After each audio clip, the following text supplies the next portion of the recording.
Morning students. सो आज हमारा जो चैप्टर है कंपनी लॉ का है, सेकंड चैप्टर है कंपनी मैनेजमेंट एंड एडमिनिस्ट्रेशन।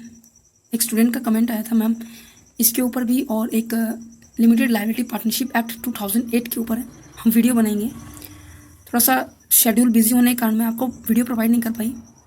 सो आज जो ये वीडियो है हमारी कंपनी मैनेजमेंट एंड एडमिनिस्ट्रेशन के चैप्टर के ऊपर है। इसको कंप्लीट करने के बाद हम लिमिटेड लायबिलिटी पार्टनरशिप जो है उसके ऊपर बनाएंगे, जो हमारा बिजनेस लॉ का चैप्टर है। ठीक है, इसके अंदर देखिए बेसिक कंसेप्ट है, बहुत इंपॉर्टेंट है एग्जाम में। इसकी classification of director, appointment and जो ये टर्मिनेशन का पॉइंट जो आता है डायरेक्टर का, ये जो तीनों पॉइंट है ये इंपॉर्टेंट है। इसको समझने से पहले आपको थोड़ा सा इन्फॉर्मेशन होनी चाहिए कि मैनेजमेंट, कंपनी के अंदर मैनेजमेंट करना और पार्टनरशिप के अंदर मैनेजमेंट करना, दोनों में डिफ्रेंशिएट क्या है। ठीक है, सबसे पहले देखिए मैं नोट्स बनाने के साथ में इसलिए भी थोड़ा सा लेट हो गया क्योंकि मैं नोट्स प्रिपेयर करने के बाद ही वीडियो बनाती हूँ। ठीक है, तो यहाँ पे देखिए कि ये कहता है कि जो कंपनी का मैनेजमेंट होता है और हमारी पार्टनरशिप का मैनेजमेंट होता है, दोनों क्या है, टोटली डिफरेंट होते हैं। बिकॉज जो कंपनी किस एक्ट के अंदर आती है, सबसे पहले जो हमारी कंपनी का एक्ट कौन सा था, 1956 था, अब 2013 है, अब जो रिसेंट में चल रहा है 2015 चल रहा है, राइट। और पार्टनरशिप का एक्ट क्या चल रहा है, 1932। दोनों के अंदर मैनेजमेंट करना बहुत ही डिफरेंट है। बिकॉज पार्टनरशिप के अंदर क्या होता है कि पार्टनर ही क्या करते हैं, जो हमारे जो शेयर होल्डर होते हैं, शेयर होल्डर होते हैं और जो हमारे पार्टनर होते हैं वे ही क्या करते हैं, जो अपनी फर्म के अंदर जो हमारी जो हमारा बिजनेस है उसके अंदर अपने आप मैनेजमेंट करते रहते हैं, उतने अपने आप क्या है कंट्रोल करते रहते हैं। जो भी डिसीजन लेना होता है, जितना भी हमारी क्या है पॉलिसी बनाई जाती है, वो अपने आप कर लेती है। परंतु कंपनी के अंदर टोटली डिफरेंट होते हैं, ये बिल्कुल जस्ट अपोजिट होते हैं। इसके अंदर पार्टनर शेयर होल्डर का कोई रोल नहीं होता मैनेजमेंट करने के लिए। इसके अंदर जो मैनेजमेंट करता है वो करता है board of director. Board of director, ध्यान से सुनना, बोर्ड ऑफ डायरेक्टर का मतलब होता है एक हेड। जैसे कि हमारे बॉडी के अंदर जैसे ब्रेन जो हमारा हेड होता है वो क्या करता है, पूरे शरीर को मेंटेन करता है, जितने भी सेंस ऑर्गन है वो हमारी ब्रेन से कनेक्ट है, राइट। इसी तरह से कोई भी कंपनी को अगर चलाना है तो बोर्ड ऑफ डायरेक्टर उसके अंदर होना जरूरी है, क्योंकि वो पूरी कंपनी की बॉडी को क्या करता है, चलाता है। सो जितने भी राइट होते हैं, जितनी भी पॉलिसी होती है, जितने भी डिसीजन लिए जाते हैं, अगर किसी पर्सन को भी अपॉइंट करना है वो भी बोर्ड ऑफ डायरेक्टर के द्वारा ही किया जाता है। ठीक है, अब यहाँ पे देखिए डिफ्रेंशिएट कैसे है। इतना समझ में आया कि कंपनी के अंदर मैनेजमेंट करना और पार्टनरशिप के अंदर मैनेजमेंट करना डिफरेंट क्यों है। इसके अंदर पार्टनर्स के द्वारा मैनेजमेंट किया जाता है और इसके अंदर क्या है, बोर्ड ऑफ डायरेक्टर के द्वारा मैनेजमेंट किया जाता है। और इसके अंदर क्या होता है, रूल रेगुलेशन सारे डिफरेंट होते हैं। जैसे कि जितनी भी कंपनी के अंदर लायबिलिटी क्या है अलग अलग होती है, उनकी सेपरेट लीगल एंटिटी होती है। मैंने इसके ऊपर वीडियो बनाई थी, meaning and nature and characteristics of A company, मैंने फर्स्ट लेक्चर के ऊपर, फर्स्ट चैप्टर के ऊपर बनाई हुई है, जो आपकी सपोर्ट के कारण मेरी वो सबसे टॉप में चल रही है वो वीडियो। थैंक यू उसके लिए। अगर किसी स्टूडेंट ने नहीं देखी है तो आप उस वीडियो को देखिए, कोई कंसेप्ट समझ नहीं है तो वो भी बताना। ठीक है, ये मैंने पूरा बताया था कि सेपरेट लीगल एंटिटी क्या होती है, परपेचुअल सक्सेशन कितने क्या होता है, मेंबर लिमिट क्या होती है, use in word all the different, सभी के सभी क्या होते हैं, डिफरेंट होती है। इसलिए क्या है, इसके अंदर मैनेजमेंट करना और पार्टनरशिप के अंदर मैनेजमेंट करना टोटली डिफरेंट होते हैं। ठीक है, अब यहाँ पे बात करते हैं बोर्ड ऑफ डायरेक्टर क्या होता है। बोर्ड ऑफ डायरेक्टर के पास क्या होता है कि राइट होता है एडमिनिस्ट्रेशन करना, प्रशासन करना, और कंपनी के जितने भी अफेयर्स हैं, मतलब कि जितने भी काम हो रहे हैं उनको प्रॉपरली मेंटेन करना, उनको प्रॉपरली ध्यान से चलाना, वो बोर्ड ऑफ डायरेक्टर का काम होता है। एज एक पर्सन ही होता है। कभी सोचो कि कोई पोस्ट होती है, एक पोस्ट के ऊपर काम करने वाले पर्सन को बोला गया है जो कंपनी को चलाते हैं। अब बात करते हैं इसके अंदर डायरेक्टर। डायरेक्टर क्या होता है, एक ऐसा व्यक्ति होता है जो बोर्ड ऑफ डायरेक्टर के द्वारा अपॉइंट किया जाता है, क्योंकि एक अकेला व्यक्ति पूरी कंपनी को चला नहीं सकता, उसके लिए क्या उसे मेंबर को अपॉइंट करना पड़ता है। तो वो किस किस को अपॉइंट कर सकता है, वो हमारे मैनेजिंग डायरेक्टर को अपॉइंट करता है और हमारे सेक्रेटरी को अपॉइंट करता है। और अपॉइंट किसके द्वारा किया जाएगा, बोर्ड ऑफ डायरेक्टर के द्वारा ही अपॉइंट किया जाएगा और किसी दूसरे व्यक्ति के द्वारा अपॉइंट नहीं किया जाता। ठीक है, और अगर बोर्ड ऑफ डायरेक्टर चाहे, उसे ज़रूरत है, तो किस किस को भी अपॉइंट कर सकता है, managing director, managing and operational, मतलब जैसे भी नीड होती है उतने ही पर्सन को अपॉइंट कर सकते हैं। आगे हम डिस्कस करेंगे इस चैप्टर के अंदर। ठीक है, तो यहाँ पर डायरेक्टर का मीनिंग क्या होता है कि डायरेक्टर के अपॉइंट करने की जरूरत क्यों पड़ी, क्योंकि जो कंपनी का नेचर कैसा होता है, आर्टिफिशियल होता है, क्योंकि इसको खुद क्रिएट नहीं किया, मतलब कंपनी जो हमारा कानून होता है उसके द्वारा क्रिएट किए जाते हैं, खुद नहीं क्रिएट होती। बर्थ जो इसका होता है जो लॉ के द्वारा होती है, और क्या है इसकी जो एंड होती है वो भी वाइंडिंग अप जिसे हम बोल देते हैं, वो भी हमारी क्या है कानून के द्वारा होती है। और इसके अंदर पर्सन ही के द्वारा क्या है किया जाता है, डायरेक्ट किया जाता है, मतलब पर्सन के द्वारा किसी भी कंपनी को चलाया जाता है। कंपनी अपने आप नहीं चलती, इसलिए क्या है डायरेक्टर की जरूरत पड़ती है। डायरेक्टर क्या है, एक हेल्पिंग पर्सन बोल सकते हैं, जो क्या है कंपनी को चलाने में, कंपनी के प्रॉफिट्स को करने में, सेल करने में, आगे बढ़ाने में, ग्रोथ करने के लिए डायरेक्टर हेल्प करते हैं। किसकी, बोर्ड ऑफ डायरेक्टर की। और board of director main company को चलाते हैं। ठीक है। दैट मीन्स आपको एक स्ट्रक्चर याद रखना है। सबसे पहले बोर्ड ऑफ डायरेक्टर आता है। बोर्ड ऑफ डायरेक्टर किस किस को अपॉइंट कर सकते हैं? मैनेजिंग डायरेक्टर को अपॉइंट कर सकता है, सेक्रेटरी को अपॉइंट कर सकता है, फिर इसके अंदर और भी पर्सन आ सकते हैं, CEO, CFO, काफ़ी सारे पर्सन होते हैं, ठीक है। फिर उसके बाद आते हैं कि इसकी मीनिंग क्या है डायरेक्टर का। एक ऐसा पर्सन जो कि अपॉइंट किया जाता है बोर्ड ऑफ कंपनी के बोर्ड के द्वारा। ये एक फॉर्मल अपॉइंटमेंट भी हो सकती है, एक इनफॉर्मल अपॉइंटमेंट भी हो सकती है, मतलब कि रिक्वायरमेंट के ऊपर बेस करता है। अगर आपको रिक्वायरमेंट है तो आप क्या है डायरेक्टर को अपॉइंट कर सकते हो, अगर रिक्वायरमेंट नहीं है तो आप उसको अपॉइंट नहीं कर सकते हो, ठीक है। इसका सेक्शन जरूर याद रखना एग्जाम के अंदर क्या है, जो आप एग्जाम के अंदर तो नहीं आता बट ये कंपटीशन एग्जाम के अंदर आता है कि जो कंपनी एक्ट है वो डायरेक्टर को अपॉइंट करने का सेक्शन कौन सा है? Section 2 subsection 34। अगर आप अभी से स्टार्ट करते चलोगे, आप अगर CA करना चाहते हो तो कैट का पेपर देना चाहते हो, CA करना चाहते हो, MBA आगे करना चाहते हो तो उसके अंदर बहुत हेल्पफुल है। अब यहाँ पे एक थोड़ा सा डेमो दिया मैंने इस चैप्टर को थोड़ा सा ब्रीफली समझने के लिए।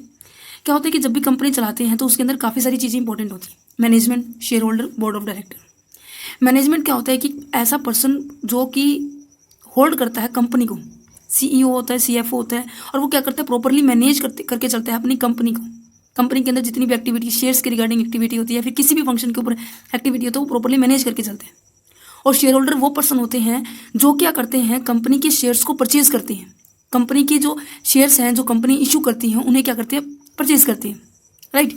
एज एक मेंबर होते हैं कंपनी के, जब वो क्या है इशू किए हुए शेयर्स को क्या कर लेते हैं, परचेज कर लेते हैं। Who purchase the shares, growth is depend on the end company image.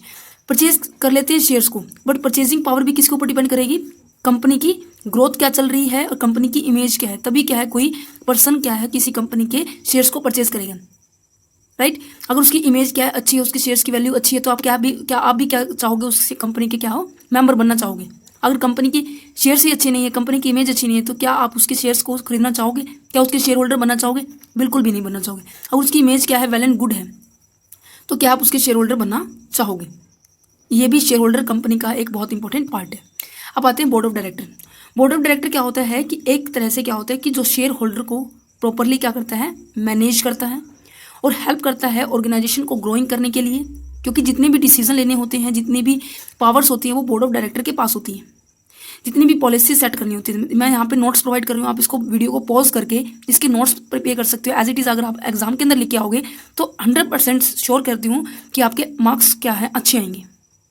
ये कहते हैं कि policy setup which come under the act, वो सभी पॉलिसी सेटअप करता है जो हमारी कंपनी के एक्ट में आती है, ठीक है।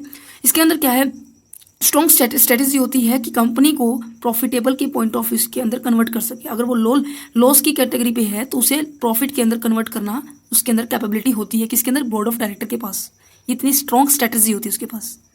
और वो देखता है कि CEO होते हैं और जितने भी पर्सन उसकी कंपनी के अंदर अपॉइंट हुए हैं क्या वो अच्छे तरह से काम कर रहे हैं। अगर उसे ज़्यादा पर्सन की ज़रूरत है तो वो उन्हें अपॉइंट कर लेगा। अपॉइंट किए हुए पर्सन के काम को क्या करेगा, रिव्यू करेगा, फिर उन रिव्यू किए हुए काम को सिलेक्ट करेगा, मतलब कि पूरी तरह से एनालिसिस करेगा कि काम अच्छे से हो रहा है नहीं हो रहा। ये सारा काम कौन करता है, बोर्ड ऑफ डायरेक्टर करते हैं। और साथ में क्या करता है कि इंश्योर करता है फिनांस रिसोर्सेज को। दैट मीन्स आपने काम तो बता दिया कि काम करना है, बट काम करने के लिए आपके पास रिसोर्स भी तो अवेलेबल होने चाहिए ना। आप अगर कोई मशीन चला रहे हो तो मशीन चलाने के लिए भी क्या है, प्रॉपर रिसोर्स होने चाहिए ना। तो ये कहते हैं कि ये इंश्योर करता है कि आपको क्या है, फिनांस की रिसोर्सेज की क्या है प्रॉपर अवेलेबल करा सके, सफिशिएंट क्वांटिटी के अंदर, मतलब कि भरपूर मात्रा में, डिफिसिट नहीं होनी चाहिए, मतलब कि कमी नहीं होनी चाहिए, ठीक है। नेक्स्ट कहते हैं कि if not they use the strategy and the provide the finance to company. अगर वो किसी भी तरह से अपनी स्ट्रेटेजी को यूज नहीं करता है या फिर फिनांस को प्रोवाइड नहीं करता है कंपनी को, कौन, बोर्ड ऑफ डायरेक्टर, तो क्या है कंपनी लॉस में जा सकती है, कंपनी प्रॉफिट नहीं कमा सकती, ठीक है। और साथ में क्या है, बोर्ड ऑफ डायरेक्टर क्या करता है, एनुअल बजट प्रिपेयर करता है, एनुअल बजट को क्या करता है, अप्रूव करता है, और साथ में क्या करता है, मेंटेन करता है इंटीग्रिटी। इंटीग्रिटी का मतलब होता है ईमानदारी से वो कौन कौन पर्सन काम कर रहा है, उसकी भी खुद की रिस्पॉन्सिबिलिटी है, वो खुद भी ईमानदारी से काम करे। और एट द एंड में सारे चीज़ों को एनालिसिस करने के बाद, पॉलिसी बनाने के बाद, डिसीजन लेने के बाद वो क्या करता है कि बेस्ट पॉलिसी को, बेस्ट प्लान को क्या करता है, चूज करता है। ये हमारे बोर्ड ऑफ डायरेक्टर का काम होता है। ये वैसे मैं एक लाइन में भी बता सकती थी, बट आपको नोट्स को प्रोवाइड करने के लिए मैं आपको पूरा डिस्क्रिप्शन में बताया मैंने कि क्या क्या किसके काम होते हैं, ठीक है। अब बात करते हैं कि कंपनी के अंदर कितने मेंबर अपॉइंट हो सकते हैं। आपको भी पता है कंपनी 3 तरह से हो सकती है, पब्लिक कंपनी होती है, प्राइवेट कंपनी होती है और एक 1 पर्सन कंपनी होती है। पब्लिक कंपनी के अंदर क्या है, मेंबर की जो मैक्सिमम जो मेंबर के जो संख्या है 3 मेंबर हो सकते हैं, प्राइवेट के अंदर 2 मेंबर हो सकते हैं और 1 पर्सन कंपनी के अंदर 1 मेंबर हो सकते हैं, ठीक है। और सारी की सारी point of view, private company और पब्लिक कंपनी के अंदर मैक्सिमम 15 मेंबर्स हो सकते हैं। कितने मेंबर हो सकते हैं? 15 मेंबर्स होते हैं, 15 से ज़्यादा नहीं होते। अगर आप 15 से ज़्यादा करना चाहते हो तो आपको स्पेशल रेजोल्यूशन पास करना पड़ेगा। स्पेशल रेजोल्यूशन मीन्स कि आपको स्पेशल रेजोल्यूशन का मतलब होता है कि आपको वोटिंग करवानी पड़ेगी आपकी कंपनी के अंदर, कि आप जैसे कि हम क्लास के अंदर करते हैं ना, कि क्लास के अंदर क्या करते हैं हम, कि अगर आपको किसी को मॉनिटर बनाए तो वोटिंग करते हैं ना, कि आप अगर आपको इसको मॉनिटर बनाना है तो इसकी में टिकट डालना है, इसके अंदर करना है तो इसके अंदर टिकट डालना है, ठीक है। तो इसी तरह से कंपनी के अंदर भी रेजोल्यूशन होते हैं, कंपनी के अंदर भी वोटिंग होती है कि कौन कौन पर्सन चाहता है कि हमारे डायरेक्टर की जो संख्या है इंक्रीज, और कौन कौन पर्सन चाहता है डायरेक्टर की संख्या इंक्रीज ना हो। तो वो वोटिंग के साथ डिसाइड करते हैं। स्पेशल रेजोल्यूशन होता है जिसके अंदर 70% वोटिंग क्या है हमारी यस में होती है, ठीक है। और नॉर्मल रेजोल्यूशन वो होता है जो हमारी 50% जो क्या है वोटिंग हमारी हाँ में होती है, जो आप काम करवाना चाहते हो, ठीक है। अब कहते हैं कि जब भी कोई डायरेक्टर अपॉइंट करते हैं तो कितने कौन कौन क्या होने चाहिए, उसके अंदर क्या है, वन जो ऐसी डायरेक्टर होनी चाहिए जो क्या है वुमेन होनी चाहिए, महिला होनी चाहिए, और एक ऐसा डायरेक्टर होना चाहिए जो रेजिडेंट होना चाहिए। रेजिडेंट मतलब कि जो भारत का निवासी हो। भारत का निवासी कैसे पता चलेगा? कई ऐसे पर्सन भी होते हैं जो क्या है कुछ दिन भारत में रहते हैं, कुछ दिन फॉरेन में रहते हैं, बट वो कंपनी का क्या बनना चाहते हैं, डायरेक्टर बनना चाहते हैं। तो उसके अंदर हमें क्या देखना पड़ेगा, 182 डेज देखने पड़ेंगे कि पिछले दिनों में वो लगातार 182 डेज हमारे भारत में रहा है या नहीं रहा। वो डिपेंड करेगा कि वो डायरेक्टर बन सकता है नहीं बन सकता। ये समझ में आया आपको पॉइंट कि कंपनी का मैनेजमेंट कैसे अपॉइंट करते हैं। कंपनी के अंदर ये जो 3 पॉइंट्स समझाए मैंने ये, और नंबर ऑफ डायरेक्टर। अब हम डिस्कस करने वाले हैं टाइप ऑफ डायरेक्टर। डायरेक्टर के कितने टाइप्स हैं, क्लासिफिकेशन भी बोल देते हैं, क्लासिफिकेशन ऑफ डायरेक्टर। तो सबसे पहले बात करते हैं रेजिडेंट डायरेक्टर। अभी मैंने बताया रेजिडेंट डायरेक्टर क्या होता है, एक ऐसा व्यक्ति जो क्या है भारत में रहता हो, और रहने की जो टाइम पीरियड भी कितना है उसका 182 डेज। सबसे पहली बात बता देती हूँ, इनके जो सेक्शन है जरूर याद करना, क्योंकि एग्जाम में अगर आप सेक्शन लिख देते दोगे ना तो आपको एग्जामिनर को ये होगा कि आपको क्या है आता है, ठीक है। वो इतना डीपली नहीं फिर आपकी पेपर को स्टडी करेगा, आपको ऊपर से पढ़ के थोड़ा सा मार्क्स दे देगा अगर आपने सेक्शन हर एक के सेक्शन लिखे होंगे, क्योंकि कंपनी लॉ और बिजनेस लॉ के अंदर क्या है सेक्शन ही इंपॉर्टेंट होते हैं, राइट।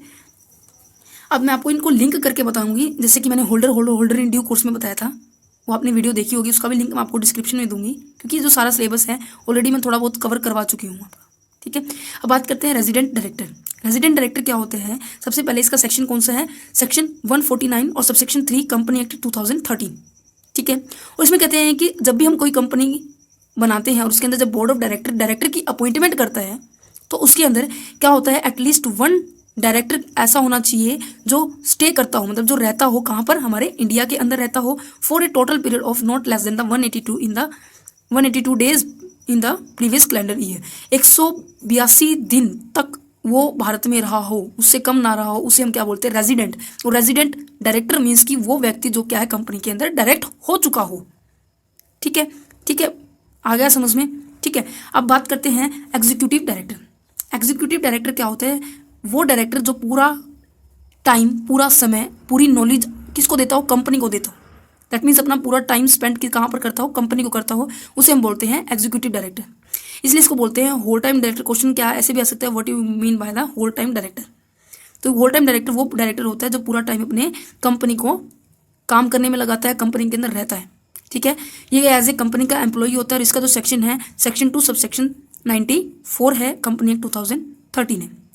जैसे कि प्रोडक्शन डायरेक्टर होते हैं, दैट मीन्स जो प्रोडक्शन के बारे में बताते हैं कि इतना प्रोडक्शन करना है, इतनी क्वांटिटी में करना है।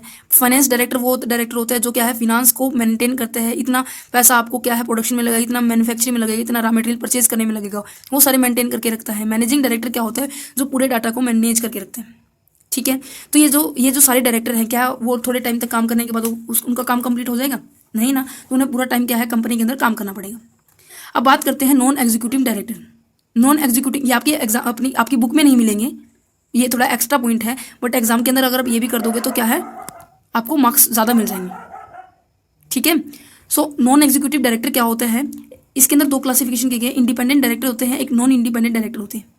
ये क्या है कंपनी का, ये एज ए एम्प्लॉई काम नहीं करते, इनका कंपनी के साथ किसी भी तरह का डायरेक्ट रिलेशन नहीं होता, किसी भी तरह की डायरेक्ट ट्रांजेक्शन नहीं करते कंपनी के साथ, जस्ट क्या करते हैं अपनी एडवाइस प्रोवाइड कर देते, ठीक है। और इसी कारण से क्या है इस डायरेक्टर को कंपनी एक्ट 2030 के अंदर पूरा प्रॉपर तरह से डिफाइन भी नहीं किया, क्योंकि ये किसी भी तरह से कंपनी से संबंधित नहीं होते, रिलेटेड नहीं होते। ठीक है, अब बात करते हैं हमारे women director. Fourth point is a women director. Women director क्या होता है? वो डायरेक्टर जिस कंपनी के अंदर कम से कम एक वुमेन तो क्या किस पोस्ट पे होनी चाहिए? डायरेक्टर की पोस्ट पे होनी चाहिए। इसलिए बोला गया है at least one women director is necessary जब हम अपनी कंपनी के अंदर डायरेक्टर की अपॉइंटमेंट करते हैं। ये बहुत ही मैंडेटरी है। किस लिए? लिस्टेड कंपनी के लिए। दो तरह की कंपनी होती है, लिस्टेड कंपनी होती है, स्पेसिफाइड कंपनी होती है। स्पेसिफाइड कंपनी वो कंपनी होती है जो लिस्टेड नहीं होती। ठीक है, लिस्टेड कंपनी वो कंपनी होती है जो क्या है प्रॉपर एक्ट के थ्रू, प्रॉपर जिनको क्या है परमिशन है अपनी कंपनी को चलाने के लिए, उनके लिए वो एक्ट एप्लीकेबल है कि आप क्या है एक वुमेन डायरेक्टर तो कम से कम अपॉइंट करना ही होगा। ठीक है, अगर स्पेसिफाइड कंपनी भी चाहती है कि वुमेन डायरेक्टर अपॉइंट करे तो उसके लिए कंडीशन है कि उसकी जो क्या है पेड अप शेयर कैपिटल कितनी होनी चाहिए? 100 करोड़ होनी चाहिए। और उसकी जो टर्नओवर है, turnover refer to means that sale, as a sale part कहा गई है। सेल कितनी होनी चाहिए? 300 करोड़ से तक की होनी चाहिए, 300 करोड़ से ज़्यादा तक की होनी चाहिए। ठीक है, और जो इसका सेक्शन है सेक्शन 149 सब सेक्शन 1 है और कंपनी एक्ट 2013 है।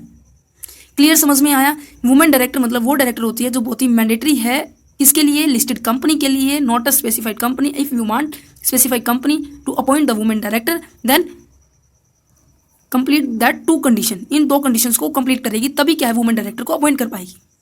ठीक है, अब बात करते हैं हमारे शेडो डायरेक्टर के बारे में। ये जो क्वेश्चन है क्लासिफिकेशन ऑफ डायरेक्टर, ये 100% आता है 15 मार्क्स के अंदर। 15 के साथ +4 के अंदर में आने की भी ज़्यादा चांसेस रहती है। शेडो डायरेक्टर क्या होते हैं? देखिए, शेडो का मतलब क्या होता है? छाया। जैसे ये मैं पढ़ा रही हूँ, इस पढ़ाने के बाद ये जो मेरे पेंसिल की जो क्या है शेडो इस पेंसिल के बिल्कुल नीचे आ रही है, आपको दिखाई भी दे रही होगी थोड़ी थोड़ी। तो इसका मतलब ये नहीं है शेडो, इसका मतलब ये नहीं होता शेडो। शेडो का मतलब होता है जो कंपनी को इनडायरेक्टली फॉर्म से क्या करना, एडवाइस देना, सलाह देना, अपनी कैपेबिलिटी के अकॉर्डिंग, अपनी नॉलेज के अकॉर्डिंग क्या करना, उन्हें सलाह देती रहती है।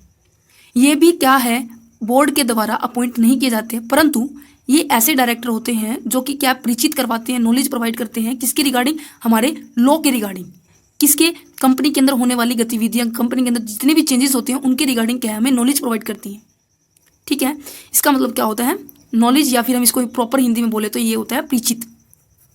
इन्फॉर्म करती है किसके रिगार्डिंग? एक्ट के रिगार्डिंग। किसको?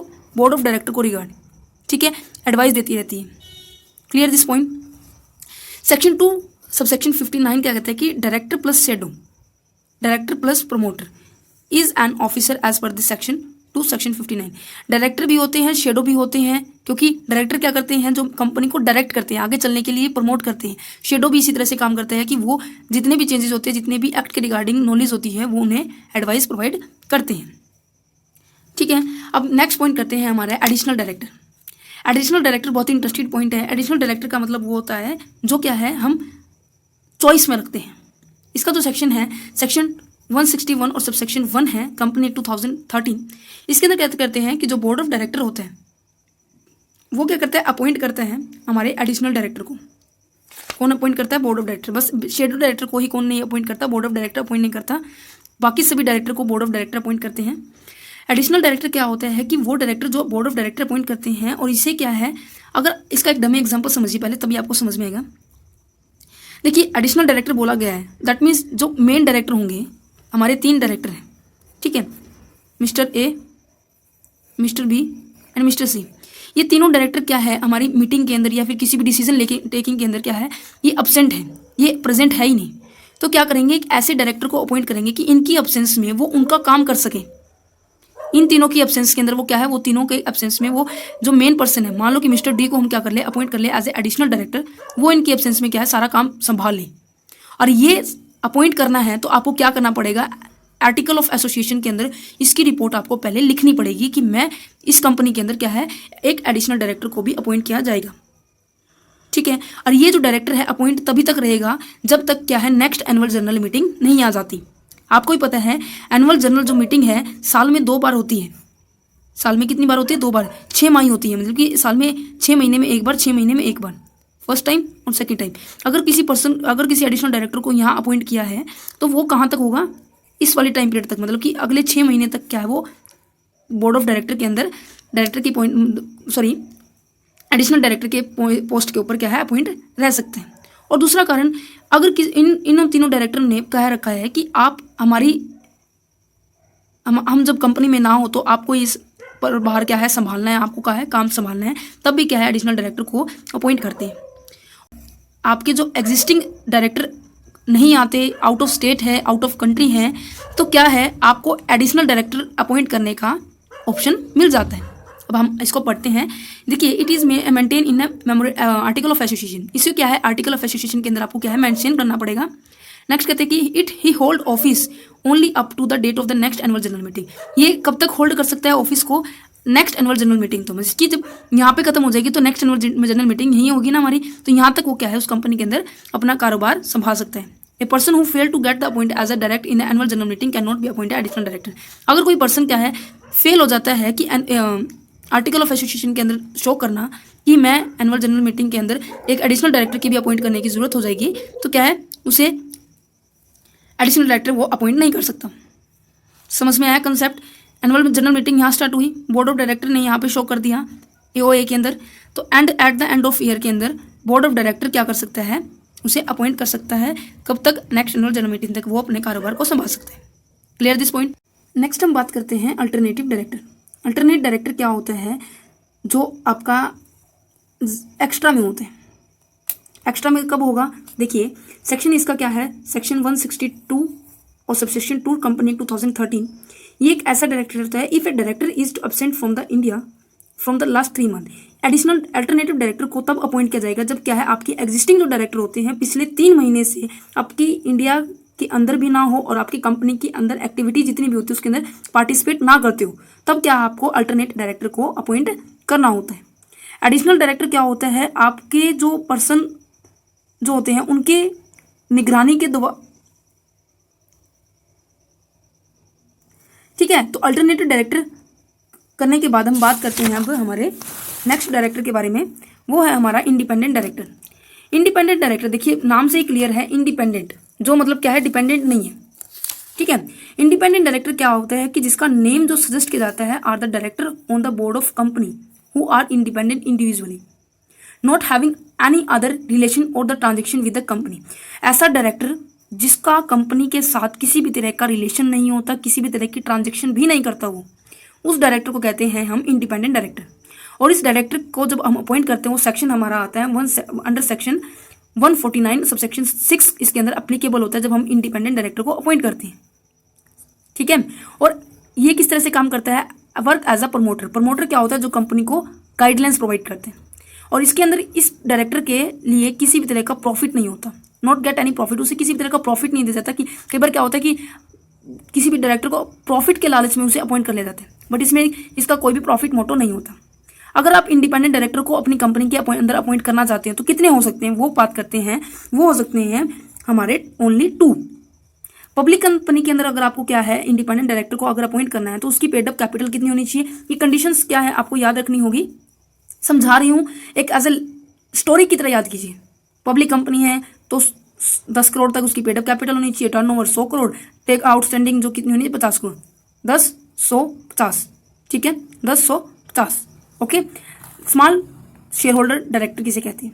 स्मॉल शेयर होल्डर डायरेक्टर वो डायरेक्टर होते हैं जिसकी जो क्या है कंपनी के शेयर्स को, कंपनी के जो शेयर की वैल्यू होती है वो 20,000 से ज़्यादा नहीं होती, उन्हें वो क्या करता है परचेज कर लेता है, एक्वायर्ड कर लेता है। दैट मीन्स मान लो किसी कंपनी के जो शेयर्स की एक शेयर की जो वैल्यू है वो कितनी है, वो है 10 रुपये, ठीक है। दैट मीन्स आप कितने शेयर्स को एक्वायर कर सकते हो? आप क्या कर सकते हो 2000 शेयर्स को एक्वायर कर सकते हो, क्योंकि आपकी जो वैल्यू कितनी हो जाएगी फिर 20,000 हो जाएगी। तो स्मॉल शेयर होल्डर डायरेक्टर वही डायरेक्टर होते हैं जो कंपनी के जो शेयर्स को होल्ड कर लेते हैं, बट वो अब उसकी अमाउंट कितने से ज़्यादा नहीं होनी चाहिए, ₹20,000 से, ठीक है। और जो इसका सेक्शन है सेक्शन 151 कंपनी एक्ट 2013 है, ठीक है। और क्या होता है जब हम स्मॉल शेयर होल्डर डायरेक्टर के बारे में बात करते हैं तो उसके अंदर क्या होते हैं, उसकी जो एज होती है 25 ईयर से लेके 70 ईयर तक की होती है। और वो क्या होना चाहिए, रेजिडेंट होना चाहिए, हमारे भारत का, इंडिया का रेजिडेंट होना चाहिए। रेजिडेंट का मतलब आ गया होगा समझ में, ऐसा पर्सन जो भारत में कितने दिन तक रहा हो, पहले प्रीवियस कैलेंडर ईयर के हिसाब से 28 डेज। और वो पर्सन क्या होना चाहिए, मैनेजरियल पर्सन होना चाहिए। किसके अंदर, कंपनी के अंदर, कितनी कंपनी के अंदर, एक से ज़्यादा कंपनियों के अंदर क्या है मैनेजरियल पर्सन की पोस्ट पे वो अपॉइंट होना चाहिए। ये जो वीडियो थी हमारी बहुत ही लंबी चली गई है। इसके अंदर हमने बात की है classification of a director, meaning and introduction, director कितने होते हैं कंपनी के अंदर, डिफरेंट कंपनीज के अंदर, एंड हमारे कंपनी मैनेजमेंट और कंपनी पार्टनरशिप मैनेजमेंट के अंदर क्या डिफरेंट है। अब नेक्स्ट वीडियो के अंदर हम करने वाले हैं qualification and disqualification of a director and हमारा appointment of director and removal of director. उसके बाद हमारा जो चैप्टर है near by complete of point के पास आ जाएगा। Thank you for watching this video, have a nice day. और वीडियो को ज़्यादा से ज़्यादा शेयर कीजिएगा, क्योंकि मैं इतनी मेहनत करके बना रही हूँ तो थोड़ा सा आपकी भी रिस्पॉन्सिबिलिटी बनती है कि आपकी क्लास के अंदर क्या है, वीडियो पूरी पहुँच जानी चाहिए, सभी बच्चों को समझ में आना चाहिए। किसी भी बच्चे को किसी भी पॉइंट के अंदर दिक्कत है तो आप मुझे कमेंट करके जरूर बताना। Thank you for watching this video once again.